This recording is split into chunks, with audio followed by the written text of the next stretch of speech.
Welcome to the Road Dog Show. We're here at That Ain't Hollywood here in Hamilton, and to my right I have Joe, and I've got Dennis over here. Does anyone recognize these guys at all? You love their music, I know you do.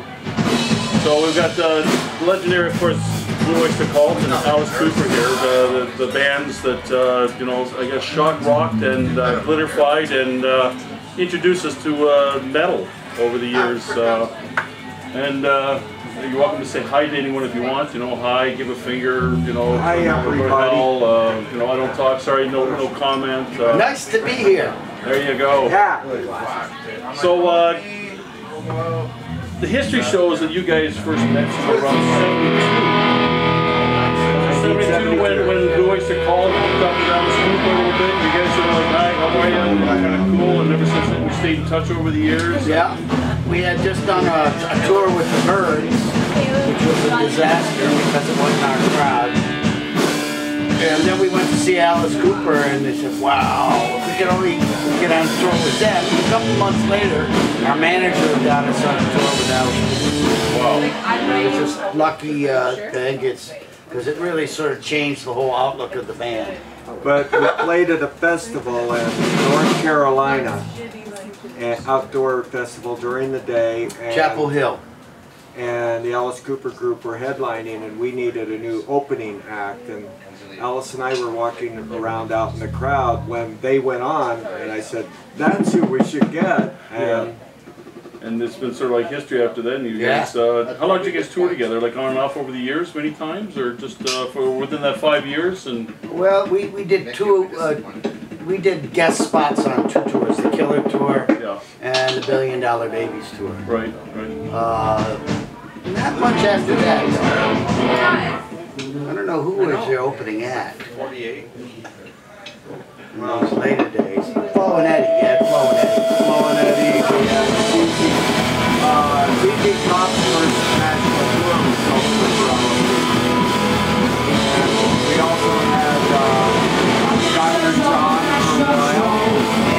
We opened for him in the Los Angeles days, and then he opened for us later on. Cool. So later on, of course, the band, you stayed with Oyster until 86. And of course, 76, and that's right we love you guys. And at that, of course, you want to continue on with the music yourself. Your own individuals. After you left Oyster you guys said that it was still fun to work together. Yeah. In fact, I used to jam with these guys when I was still on Oyster like in the mid-80s. Before that, I was at Neil's house. It was a lot of fun. You know, certainly a good release from the sort of rigidity of being in the Oyster Call. That's what these guys. Dennis and I earlier were talking about how, you know, seriously, what it took to start to write your own music and so on. And reading up on your biography and stuff, are you the type of person that just prefers to write music than perform it, or do you prefer to perform it? Dennis, I think you love the audience, you love that sound of the crowd. You love writing music. There's a lot of different elements to master. I mean, interviews is one. There are artists that can't do interviews and their careers might suffer. There's writing, there's rehearsing, there's playing live, there's interviews, there's, there's partying. Partying is hard. You gotta have a good party. Yeah, we bonded through partying. How many times do you take that beer bottle and add the water to it and pretend you're the biggest drunk there, right? Just so you know, everyone, he drank us under the ground, he's amazing, so. I didn't have to pretend in the Alice Cooper group. We had the real deal going on. Neil Smith told me plenty of, interesting stories that never made it to film, and we'll leave it like that for the people. Not recommended. Yeah, so there's too many kids watching. You know, the important story to that, I mean, it's all in the music. It really is. It sounds like a cliche, but the music is what gets our motors going. Yes. Well, I mean, that's why you do what you do. Oh, what you've done. So that's the thrill of it. You don't need anything else. So, each of you, what your favorite song that you ever wrote to date? Oh wow! Come on. Well, you always Same thing with you, Joe. well you always go with I mean, everyone's saying newest "Come on, one, Fear the Reaper" or "Cowbell," whatever. I'm all excited about more Cowbell. Got a fever now. Yeah, that's pretty good, pretty phenomenal. Yeah. Out of the box hit right there. Well, so okay, we take the legendary Blue Oyster Cult, and we take the legendary Alice Cooper, and together we've come up now with Blue Coupe. Yeah. And this band has been going since officially. What, about 4 years? About 4 years. Okay. Boy, are we tired. 4 years. You can't be tired. 2008. Yeah, right. About 2008 we started. And it's moving progressively the way you want to. I see positive reports on the Yeah, internet. we're working on our second album. Yeah. Our second full-length album. Songs are really great. We just have to put it all together, and that's what we're going to do after this tour. This tour was supposed to be the support tour for the new album, but we've got some special secret surprises coming up that has delayed the progress. Yes. Right. Like the last album, we had Robbie Krieger of The Doors played on it. We had Jim Carroll. Robbie's he's at Blue Fest this week. Yeah, he's a great guy. He does a lot of different things, plays jazz a lot. But he said we wanted to actually have him tour with us. Yeah. But he's so busy that it wasn't going to work out. But he said, if you record some new stuff, I'll play on it. You know. So that's 50%. That's a good incentive. You'll get 50% of his time, but that's 100% of his sound. You know. So how do you think it would work? We send him a track. And what do we get back? We get that track with what, about 7 guitar? Yes, 7 guitar and they parts. were all good. So we're like going crazy really trying to figure out what to leave out. So okay, this is the only song out of all the songs you guys written in your life. This is the one and only. I mean, it's a great piece of work, but come on, throughout history, you know, Alice Cooper, only the Alice Cooper, only the best thing for an artist to do. The best thing for an artist to do is to throw away that rear view mirror. You move forward with art. If you stop moving forward, you stagnate, and then it's you lose that. We'll do this here. Do you concur, Joe? Yes, I agree. I just put out my second solo album, and I like a lot of the songs on that. Oh, it's a great album. There's a song I wrote just recently called Heart of Wine. Heart of Wine. Heart of Wine. That's a lot of wine. Yeah, I didn't write the lyrics, but I wrote the melody and arranged it right on it. And I think that's a pretty strong, of my recent song, that's pretty strong. The old ones, I like Astronomy a lot, you know. Probably the most popular of my Blue Oyster Cult songs. Okay. Said I would consider. I have to say, both of your music has been a great influence myself growing up when I was a younger person there. It blared out in the car door every, you know, I mean, that was the generation for that. You guys helped move the generation forward with music. The thing is, that's great about this band is working with Joe and Albert. First of all, they're so much fun all the time to work with. You know, everything is easygoing, and I mean, we work hard, but it's fun. You're having fun with And, us, and the other thing that's fun about it, what makes it fun, is that the catalogs of both bands it's still fun to play. Yeah. How many times do you think we played those songs in the last 40 years? But it still has that original life to it. Yeah. It's cool. Yeah. Question then, let's throw, since the music is don't look in the rearview mirror for both of you, let's say your ultimate concert, each of you, like who would you like to play with that you may not have played with, that you wanted to, like? The Beatles. The Beatles? Well, hey, if that's it, you know, it could be the Stones, it could be, let's see. you know, it could be Mark Bowman, T-Rex, for all I know, you know. We did a bunch of shows with T-Rex. Did you get to actually hang with Mark Bowman? Yeah.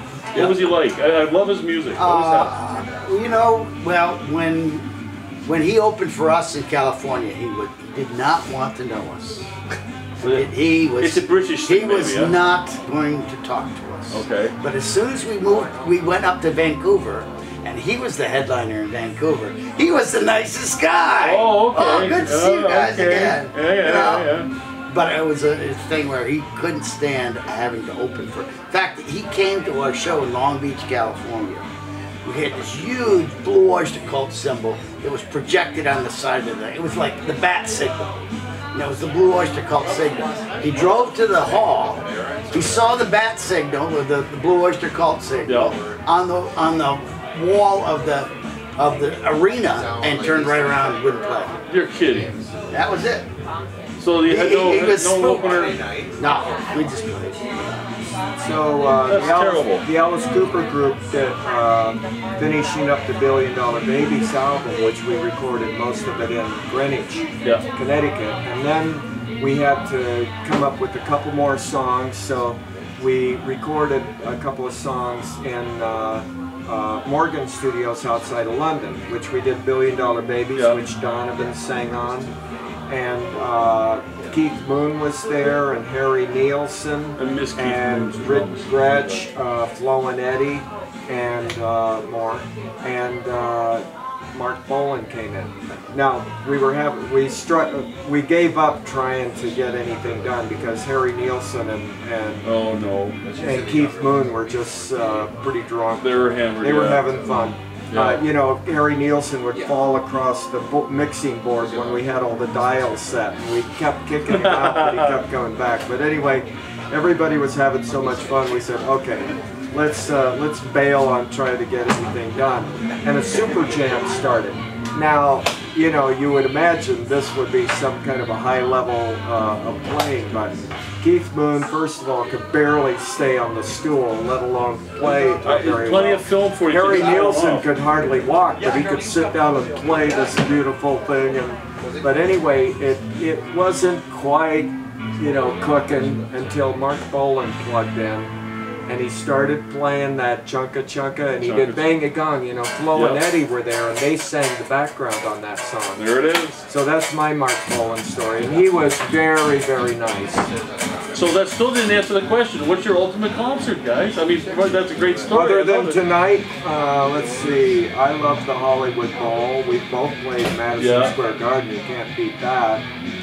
But I do love the quirky ones. Okay, I have one. Okay. Going way back to opening for the Mothers of Invention. But we came up to Oregon. This is 1969. Okay. And we played the University of Eugene. Flower Power generation here. Yeah, University of Oregon in Eugene. We played in the track where I had run track while I was working on my grandfather's farm. This was near where I was born. My grandmother was there. My grandmother said, "Denny's a nice boy, but I wish he wouldn't have hooked up with them Beatle fellers." But so it was the Doors. There were a lot of bands on the daytime festival. Anyway, so we had another gig. At the last minute, we got another gig in Oregon.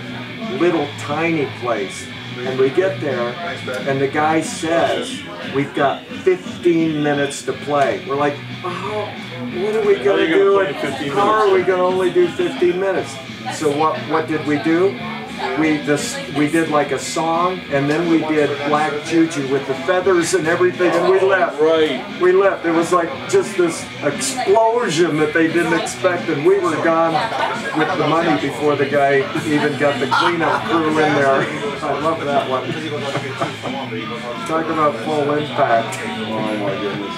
So where are you guys going from this point here? You mentioned something about you're looking at Europe. You're gonna be back in Ontario again in November. They love us in France. We're gonna play in England, which will be a lot of fun. We have a couple more shows this summer: Philadelphia, Rhode Island, Connecticut. But we pick up a lot of things in New York City too, because it's our neck of the woods. Great clubs there in Manhattan. Yeah, we played Iridium, where Les Paul played every Monday night at Times Square. Kings too, right? BB King's, we're targeting that now. We want to play there. That's a great club. I've had a few friends that have performed there, and it's a great room. Wonderful place. Non-stop there. music in that place. They just bring them in and haul them out. It is, and the acoustics are great, and and the staff is great, and the sound is sound people and lighting, everything is great. So we'll do that. We've played there before and various bands, but we'll be doing that. Plus, the good thing about this band with the history that we have is a lot of gigs come our way. Yeah. Yeah. So we kind of don't have to work that hard about getting gigs. It's call kind of you. like say yes or no to offers. Yeah. Well, guys, I can't thank you enough for taking this time to spend with me. And Dennis, I know you got yours, but Joe, this is a diplomat for the KW area. We have the second largest Oktoberfest in the world. Awesome. So they're your official there, but you guys are also members of the Road Dog Music Pack too. So from here on in, this point on, you're going to have a tail wagging time. You have a website? I do. Yes. Check it out. Yes, thank you. Please come on and become part of the pack officially that way. Sure. So you'll have a tail wagging time, and you get to legally legally you can pee on fire hydrants and not get arrested. It's not as fun if it's legal. That's, well, I don't know about you, but the fines are pretty high up here. So thanks for joining us again. Of course, two legends in rock and roll here, guys. And if you got questions and stuff, email, don't be afraid to send them to me, and I'll send them off to these guys if you got questions. They look like they're very easily approachable.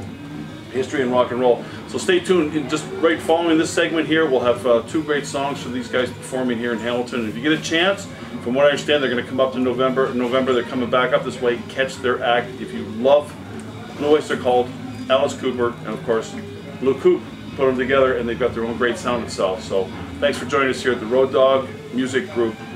See you next time. Have a tail wagging good time. And don't forget to keep it loud and keep it proud. Umpires as much as we do.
you knew that when you lay down I'm a picture of ugly stories.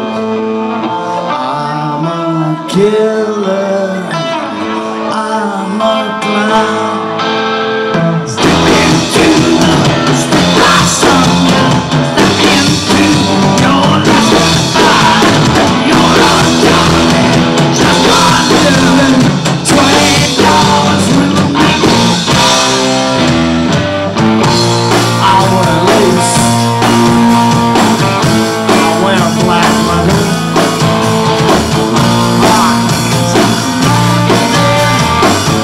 On my gun, I got that clean. My shots are